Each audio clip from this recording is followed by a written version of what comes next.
لا حول ولا قوت الا باللہ۔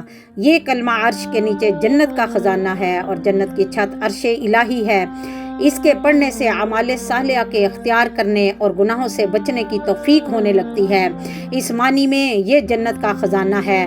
نبی کریم صلی اللہ علیہ وسلم نے فرمایا لا حول ولا قوت الا باللہ 99 دنیاوی و اخروی بیماریوں کی دوا ہے، جن میں سب سے ادنا بیماری غم ہے، چاہے دنیا کا ہو یا آخرت کا، یعنی اس سے دل سے غم دور ہو جاتا ہے، دل میں سکون و اطمینان آ جاتا ہے۔